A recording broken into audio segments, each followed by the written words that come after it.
Where are you? There you are. Got it.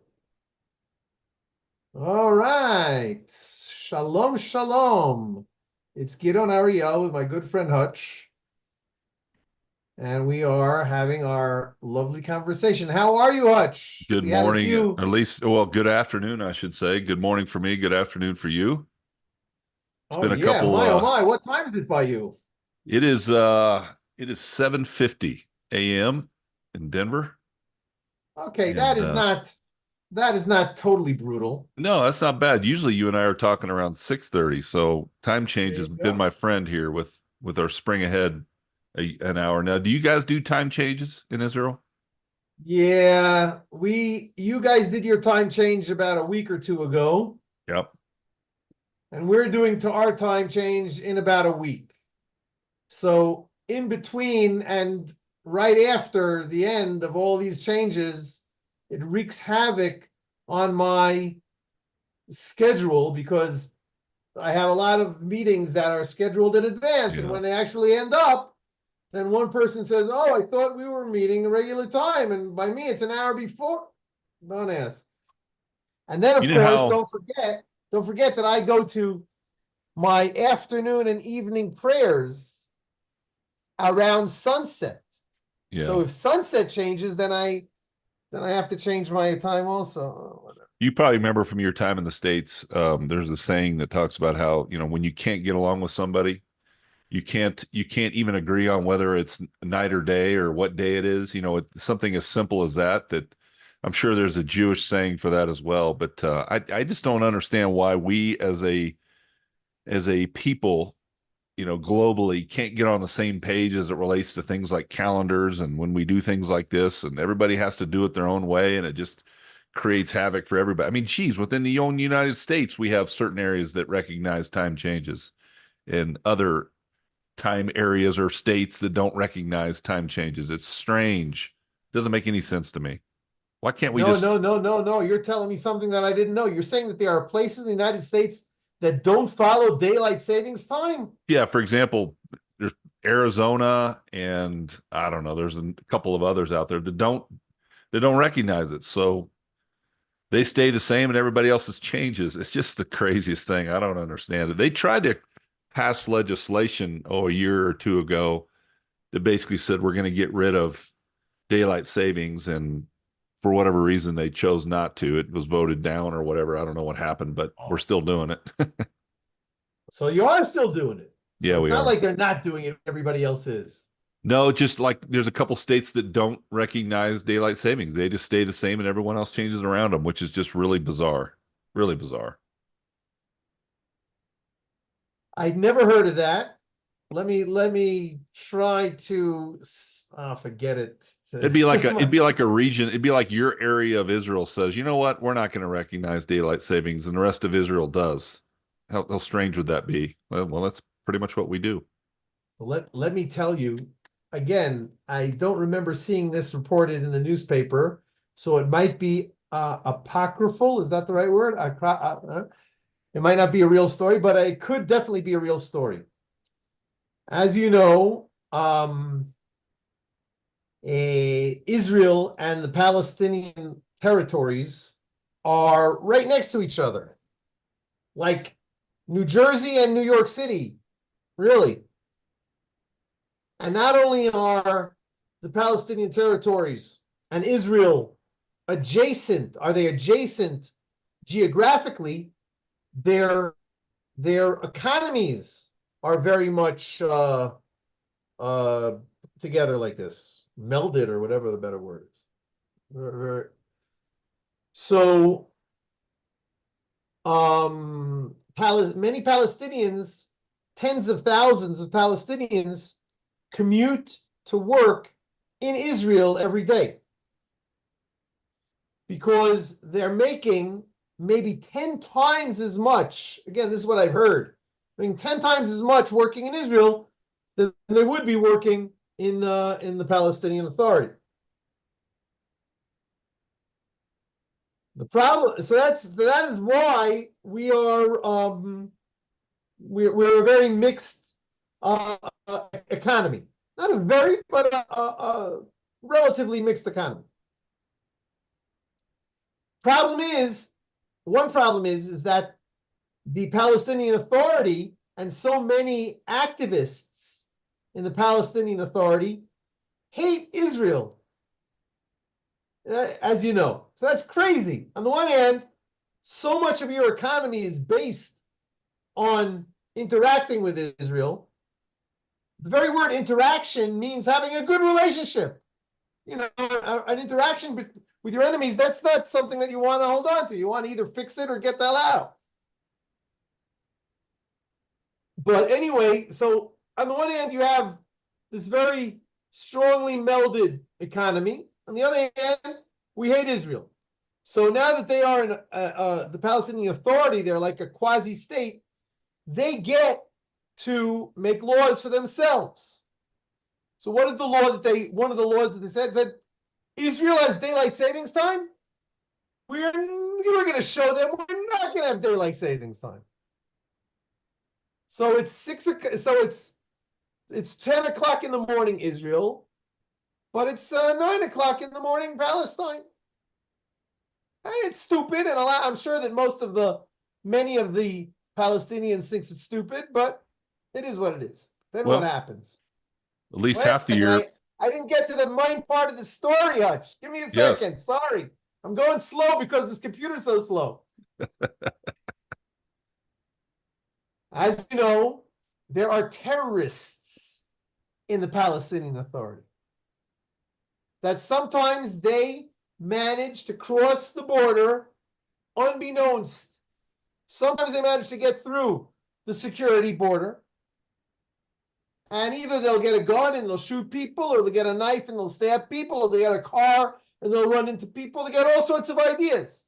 They all have doctorates in different ways of terrorizing. So one terrorist said, I'm going to leave a bomb and I'm going to set it with a timer, you know, the old like Bugs Bunny. And at 8 o'clock in the morning, when the school opens and all the kids start going to the school, the bomb is going to explode. Thank you very much. But what did this stupid Palestinian terrorist not realize? That there's daylight savings time in Israel. His bomb went off at 7 o'clock. There wasn't a person at the school. So this is a true story. I don't remember seeing this story in a newspaper, but it's the classic story, and it probably could be a true story. Maybe I'll look it up. It's hard for me to say, yes, it's a true story. I don't like saying, yes, it's a true story if I'm not sure it's a true story. Question, financial question. You, obviously in Israel, you guys trade with the shekel. What do they trade with in the Palestinian territories? Shekel. Okay. So it's the same value. Exact same value, except it's just more valuable in Palestinian territory. Of course. Yeah. Okay. Answer my question. I'm going to change gears on you if you're okay with this. I'm all right. Because I have a theological question that I'd love to hear your take on. Go ahead. Specifically as it relates to the Old Testament. So the church has been our church. We've been spending a lot of time in the Old Testament lately. Good. And I think what's wonderful about it is there's a lot of things that are wonderful about it, but I think as we have a greater understanding of the Old Testament, it gives us a better understanding of modern times. And I think that's where the church fails a lot, is they tend to see the Old Testament as historical information. Yes. Yeah, there's some God things in there that are pretty crazy, that are kind of hard to understand, that are hard to explain. But really the relevance of Scripture today is found in the New Testament, and we miss out so much on what is in the Old Testament. Obviously, I'm preaching to the choir on this one. That's a Christian term, by the way. But I think you understand what I mean by that. So 100%. A question. One of the things I'm struggling with is the story of Isaac and his boys and the story of Abram and his boys. So obviously we know the story of Abram with Ishmael and Isaac, and how Abram and Sarai decided to take things into their own hands. Abram sleeps with the maidservant after the promise of God that says, "You'll be the father of many nations, and through you will become the seed." And they decide to step out of that in disobedience, sleep with Hagar. Obviously, we know what transpires, the birth of Ishmael, Why, which why, then, why, why in disobedience? Just the opposite. It was okay, in obedience. It was in obedience of God that Abraham took Hagar, because Sarah said, "Take Hagar," and God told Abraham, "Everything that your wife Sarah says to do, you listen to her." okay. But wouldn't you agree, though, that that wasn't God's plan? God's plan was, I'm going to supernaturally open the womb of Sarah Which he and make it ultimately did. possible for you to have a child, right? Yeah. But instead, so the way I've always understood this story is that it's a classic example of God miraculously saying, "I'm going to do something through you that is impossible," right? What's impossible for man is possible for God. And just like what he did with Mary in conceiving Jesus, as we Yes. believe, he did basically the same kind of thing. It was kind of a precursor to what he was going to do through Mary, but basically saying, Sarai and Abram, you're going to have a child. And the way I've always understood the story, they decided, you know what God must mean is that you must sleep with Hagar because I can't conceive. I'm too old. My womb has been closed. So what it must mean is that you must have a child through Hagar.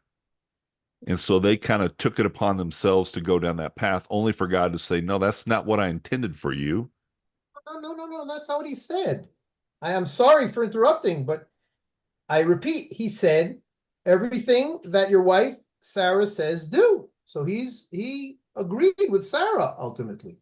But do you? Okay, and so maybe it's not Abram that's in disobedience here. Is it Sarah that read it wrong? Well, I'm trying to find it here. One second. And no, that's already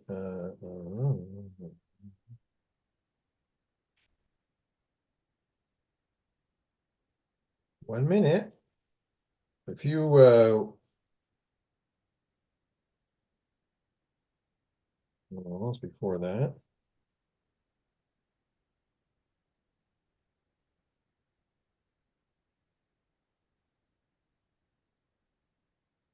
Yes. In Genesis chapter 16, Uh-huh. verse 1. I'm seeing it in here in Hebrew. I'm going to read it in English. Try to read it quickly. It's a pretty long chapter of 16 I can verses. read it in English if that helps. Okay, well, why don't you do that? If I want to make a comment on the translation, I will. Go ahead. Okay, starting how far do you want me to read? It looks like, you know what, we might skip a little in the middle, but get started. Okay, it says, now Sarai, Abram's wife, had borne him no children, but she had an Egyptian maidservant named Hagar. So she said to Abram, "The Lord has kept me from having children. Go sleep with my maidservant. Perhaps I can build a family through her." Abram agreed to what Sarah said. So after Abram had been living in No, Canaan no, no, 10 no, years, no, no, no, no, no, no, no, no, no. It doesn't say that he agreed. It says, and he heard her voice, or he listened to her voice. okay, So of course you can translate that as agreed, but that is reading a lot into a word that is on purposefully left just, I hear what you're saying. a And little then the vague. next verse, So let me ask you this.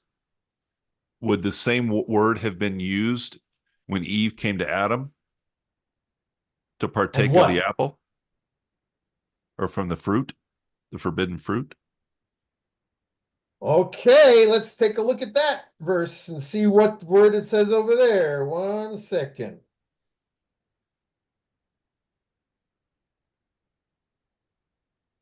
That would be chapter Genesis chapter 3, verse 6. 6, I believe. Yep. And the woman saw that the tree is nice for eating, and and she likes the way it tastes for the eyes, and it's very nice. The tree is very nice for thinking about it or something like that. And she took from its fruit and she ate it, and she gave also to her man with her, and he ate it. So it She doesn't really didn't say. tell her anything. Yeah. He didn't listen to anything. He just was sitting there. She put the food in front of him and he ate it, just like every husband nowadays also. So there's no word used there as far as Adam's opinion about what's going on over there, at What's it least as far as say? that verse.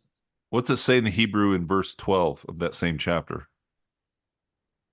And the man said, the woman that you gave with me, she gave me from the tree, and I ate. Okay. What does it say by you? It says the same thing. I'm just curious, when I think about these stories, okay, so because to use kind of your chain of thinking, because Adam took from Eve what was given to him, he still acted in disobedience to God, correct? Would you agree with that? Well, look, we started out here with Abraham, and now we jumped over to Adam and Eve, and I believe in trying to read the original verses and state statements based on them. So without doing that, and then of course you come to another question in the verse next to it, and so it can really get Okay. get So let's complex over here. fair enough. So Pardon me? let's go back to the story of Abram and Sarai then. I contend that Abram and Sarai acted out of disobedience to God. Maybe not direct disobedience from the standpoint of God said turn left and they chose to go right. I think where they missed it was a lack of understanding as to what God wanted to do. And God didn't intend for Abram and Sarai to sleep with a maidservant to create Ishmael. I believe what God intended to do.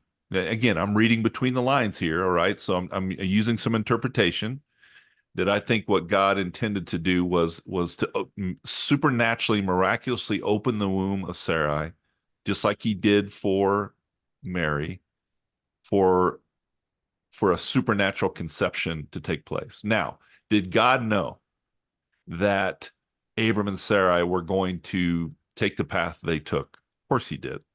He's all knowing.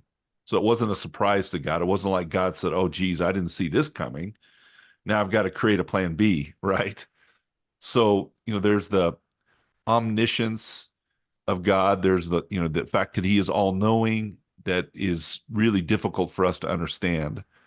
But okay, so whether they acted in disobedience or not, what ended up happening here, that really wasn't the point of my question. The point of my question is now Abram and Sarai first actually Hagar, give birth to Ishmael. And in the Jewish culture, you explain this better than I can. In the Jewish culture, the blessing of the father goes to the firstborn son. And Right. therein lies a lot of the argument, right, between um, the people that are fighting against Israel today. It's really comes down to who receives the blessing of God. Is it Ishmael? Is that our land? Or is it Isaac and the descendants of Isaac in their land? Okay. So we have a firstborn Ishmael. Then God says, no, I'm going to open the womb of Sarai. They give birth to Isaac. And now the Yes. blessing now flows through Isaac. And I'll use my words, a curse is now sent upon Ishmael that he will forever. There'll be many descendants that come from there'll be many very fruitful, the descendants of Ishmael. However, you will forever be in consternation with your brother. You will forever hate your brother. You'll always be in conflict with your brother. Who is going to be in conflict and hate his brother? Which one are you talking about? Ishmael. You'll have to. You're reading between a lot of lines over there. I don't Okay. remember where it says, and I'm what you might be confusing Esau and No, look at verse 11 and 12 in 16. This is where I'm getting this. The angel of the Lord also said to her, "You are now a child, and you will have a son. You shall name him Ishmael, for the Lord has heard your misery. He will be a wild donkey of a man. His hand will be against everyone, and everyone's hand against him. And go he on. will live in hostility toward all his brothers." Okay, Hutch. When you make those, you can imagine that we don't have a literal translation in what you just said. Okay. The verse, the original verse that you just read is poetic and cryptic. But what it does not say is that you shall hate Isaac and Isaac will hate you. It doesn't say that. Okay. Maybe the word's not hate, the word hostility toward your brothers. You don't have that It in your doesn't even say translation? that. It doesn't even say that. What does yours say in verse He 12? will he will be he will be like a wild man of sorts. Again, the word pere means like wild, but I'm not sure what that means. But that doesn't necessarily have anything to do with his interpersonal relationships. It might be that he's a guy that likes to run in the fields. Understand that. But keep reading. What's your translation? What's the Hebrew say? Yado bakol v'yad kolbo. His hand is in all, and the hand of all is in him. What does that mean? Now, whoa, what does that mean? Now, does it mean that he's going to be a pickpocket, but he's going to get his pocket picked also? I don't think so. That's pretty minimalistic. We're talking about a very major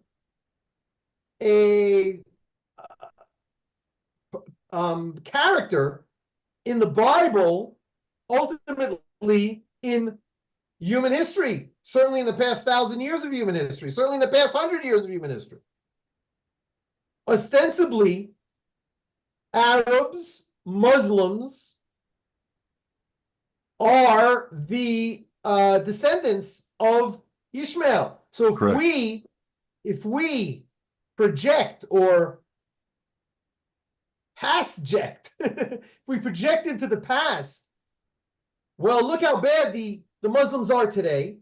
So Ishmael was all of that badness concentrated in the seed of what he was.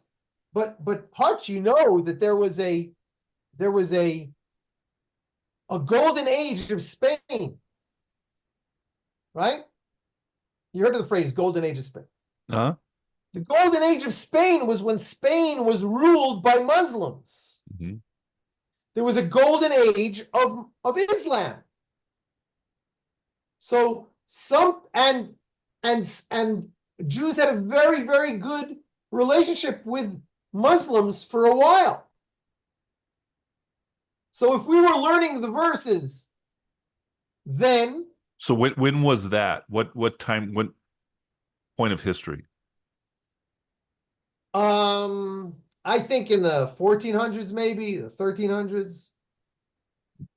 Okay, so what I would kind of rebuttal against that though is that was I think the heart of the issue is more about the promise than it is necessarily about interrelations during a time in which the Muslims controlled a good portion of that part of the Sure. world. And so, where I think everything changed and where the hostility is rooted is in the promises that God spoke over Isaac and his descendants, that the descendants of Ishmael feel that those promises are theirs. It sounds to me like you are, again, that reminds me so much more of the story of Esav, and Isaac. That's and When that's where I'm going with this. These were my two questions because so it sounds like we have some differences in interpretations of Abraham and Isaac and Ishmael, slight. only because we haven't really gotten a chance to really look at the verses in question. And I appreciate that. And I'm not sitting here going, I got to convince Gidon that I'm right. It's not that at all. I'm really trying to have a deeper understanding. That's why I'm bringing it forward. But part of it, let me just lay out my question, and then maybe we can Right. back up from there. So we have the story of Abram and Sarah. We have the story of Ishmael and Isaac, and the promise of God flowing through Isaac, which some might argue, well, the Muslims would argue Ishmael was born first. He is the one that should get the blessing of the father, and the blessing of God should flow through Ishmael and versus Isaac. Okay. That's my understanding of that story there. That might be the redaction of the story in the Quran. I don't know much about the Quran Okay. yet. Then you have the story of Isaac and Jacob and Esau, right? And the Yeah. idea that a similar kind of story happened in my mind. So you have Esau, the firstborn, who is the one that's to receive the blessing of the father, Isaac. Only then, for at a late age, we know the story, right? Jacob deceives his father, receives the blessing of the father. I would say out of deception and all the things that go with that. And what's fascinating to me is in for whatever reason God honors that blessing through Jacob. Of course. And even though it was taken through deception. You follow what I'm saying? May I paraphrase? Please. Even though that whole story included a theme of conception, of conception, is that the right word? From If I'm concede, yeah, to through cheat and to conceding, lie. you mean through conceding, like Esau giving No, up no, the no, no, no, blessing no. and for the suit? Concede is I could have won, but I'm going to concede the game to you. Yes. But conceive, the word conceive, my gosh, Hutch, you tell me, am I wrong here? I would run to the internet, but my computer is too slow. The word conceive, To be born, to be created. and doesn't it also mean to cheat? No, to deceive. DC, there you go. Yes. Okay, but that's quite a connection. Yeah. To conceive is to build through giving birth. For Certainly example, something positive. Esau was conceived as the firstborn and rightfully should have received the blessing of the father. Jacob deceived. He should have received the blessing. He should have received out of conception the promise of the father, but instead but Jacob also, deceived. Ultimately, he was deceived. Correct. Wow, that's good. Again, I don't usually pay too much heed to English midrashim, but that's a nice one. Okay, good. Yeah, it's as you know, a very complex language. But again, let's get back to the deception. That's the word. The deception. Yep. On Isaac's part was very much involved with his mother, Rebecca. She said, this is what you're going to do. And he said, Mom, I really shouldn't do this. I mean, what if Dad finds me out? And then he's going to give me a curse instead of a blessing. I'm remembering the words off by heart. She said, don't worry about it. On me will be your curse, my son. You remember those verses? Yep. Yep. So it's a tremendously difficult and at first glance embarrassing story for the Jewish people. So what is this? God is setting us up? I mean, what is going on here? Is this really? And the answer, of course, is that we, as opposed to other traditional peoples, do not descend from gods.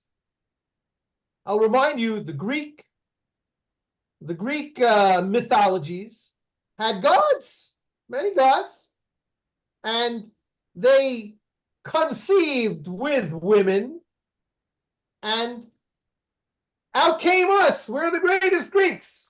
We come from the God. No, the Jewish people do not come from gods.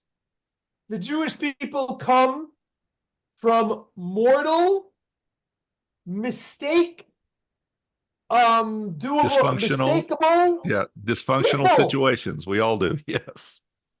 We Fallen, all broken. do. That's the fallen, broken world that we all live in. Exactly.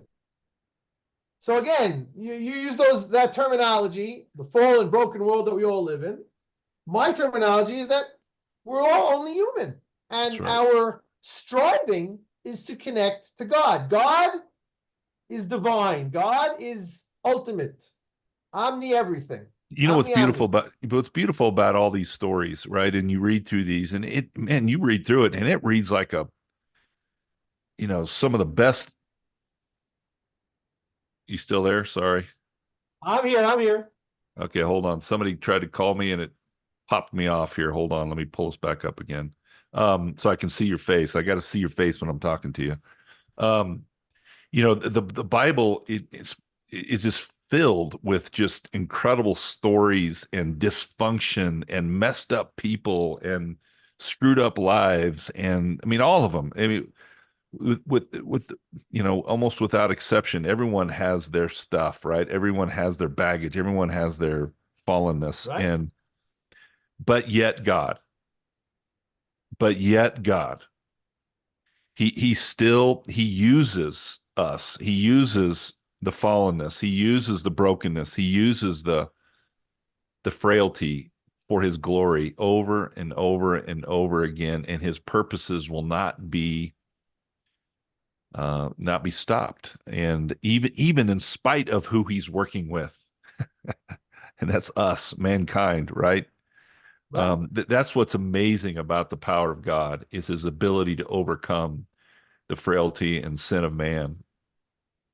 And I just, back to summarize what my question was, and this is the mystery. I think this is the mystery of God. And you know what? I'm glad I don't understand everything about God, because then he wouldn't be God if I understood everything. Or Um, you would be God. yeah, or something, or it'd either be I would be That's way godlike, above my or pay grade. yeah, yeah, no.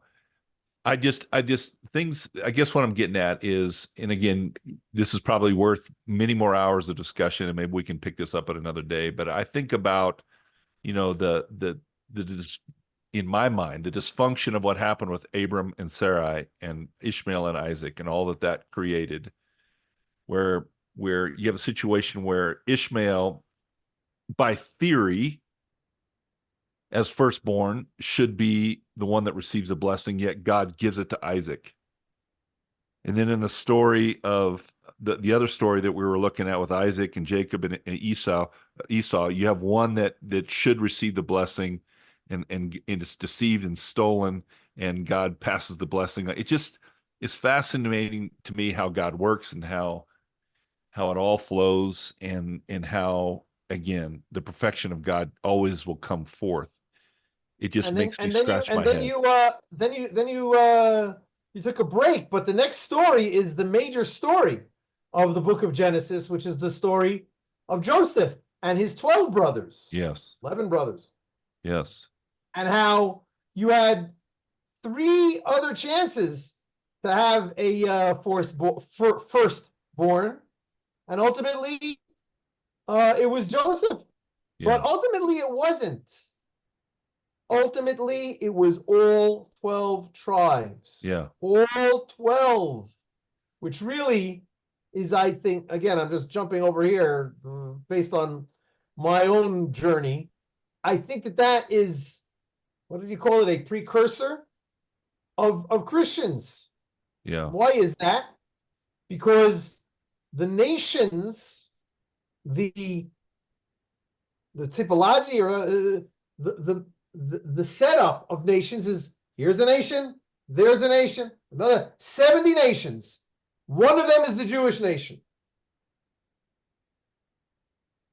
But ultimately, all 12 tribes were equivalent until ultimately God said, let's have an initial, and I said it, God said, it wasn't even God saying, it was the people saying, let's have a king. You remember that?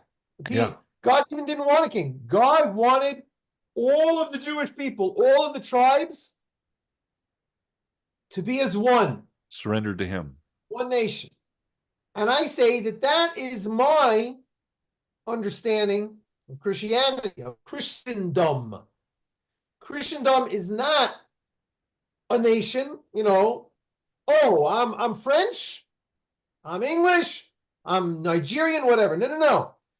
Any individual who chooses to join Christianity becomes a member of Christendom, the Christian nation, and there is equivalence over there. There's an equality over there.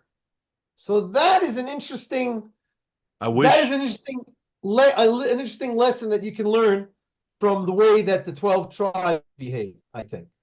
I I would agree with you to a degree. I think sadly, I wish Christendom was as you described it. And we You may see, I'm not looking be at it from the outside. I'm sure. looking at it from the outside, so things No, look a lot nicer. People are that's smiling a lot more. that's fair. That's fair. And I completely understand where you're coming from. However, where we may not have different Christian nations, right? We have what we call denominations.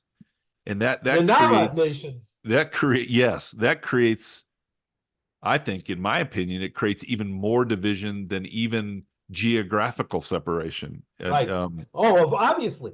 The things we fight Because about, if you're separated geographically, then no problem. You're over there, I'm over yeah, here, no problem.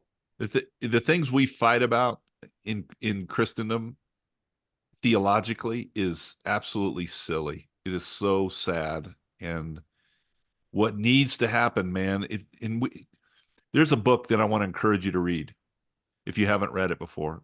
It's called Letter to the American Church. Have you Never read heard of it? it. I would Never heard of it. encourage you to order it. I think you'd be interested. Yeah, it's written by a guy by the name of Eric Metaxas, and he Eric, wrote a I've heard book. of. And he wrote this book, and what he does is he compares the modern day church. Now I'm talking about Christendom. Okay, Yep. he compares the modern day church to what took place in the 1930s in Germany, and he talks about how the church in Germany sat by quietly and chose not to stand up against Hitler and Nazism. And when they failed to stand up against the evil that it was, what transpired was the Holocaust. And so the connection and the parallel that he draws in this book that I think you'd be really interested in reading and hearing and seeing is today, no, we may not be facing a Holocaust like we did in Germany. However, as a globe, we are facing a major crisis of faith that if we the church don't stand up and have the voice that God has given us, then it's going to lead to a modern day Holocaust of some sort, whatever that looks When did like. he I'm write not talking this? about the When did he annihilation of write this? Jews necessarily. When did he write this? About a year ago, year and a half, maybe. It sounds almost prophetic. So I think you'd really enjoy it, especially as a Jew and understanding obviously what took place during the time Sure. of the Holocaust. But he's saying today, as Christians, we must stand up and fight against the things that are happening within our culture. Everything from transgenderism to what's going on in our schools, what's going on in the government, what's going on with abortion, what's going on, everything, every topic you can imagine. It's time for the church to stand up and their voice needs to be heard. And so anyway, I think it's a good book and I think you would enjoy it. I'll So, definitely look into it. man, I loved what we did this morning. I love this. I love going back and talking about it because this is what I challenge my guys with all the time. And I think you'll appreciate this. In order to truly understand the Word of God, it requires a couple of things. It requires context, right? You got to make sure you read Scripture in context so you understand what's going on, what's happening at the time, what's happening in that culture during that time, Hmm. all those kind of things. Context is so vitally important. But the other part we oftentimes miss as Westerners, as Christians, as trying to read this Jewish document is Yeah. we have to put on, like I put these readers on in order to be able to read these small words in my Bible. We have to spiritually, we have to somehow, some way ask God to give us um, a Jewish perspective and mindset when we read God's word. Because if I don't, I'm going to read it through a Western Christian perspective, and it's either going to be wrong or in the very least, it's going to be incomplete. Right. And so Hey, you're reading my you're saying exactly you bet. why I did root source. And so that's why you and I think we're drawn to each other is I'm really hungry to understand as best I can the word of God through the Jewish lens and mindset. And I can't do that alone. Either God has to supernaturally give me the ability to see it, or he's going to put people like you in my life and other people that will help me to see it. And you know what that requires? Is it requires a little bit, a lot. It requires transparency, and it requires um, guts just to be able to say, "Man, this is the way I read it. Tell me where I'm wrong," and hopefully there's things that I can learn from you, and vice versa. That would be awesome. Yes. So, anyway, I appreciate Well, you. as usual, first of all, thank you for reserving two back-to-back half hours. But I'm afraid that next time you're gonna need to reserve four. Yeah, exactly. No, that's great. I We love it, barely man. got started. It's so good, and I love how what's the word I'm looking for? How straightforward you are. You're like, Hutch, what are you thinking? I love that. I love that. That we need more of that in our culture. Okay, so I gotta go. I got another person waiting for me. All right, brother. Take care. Shalom, shalom. Shalom to you. See you.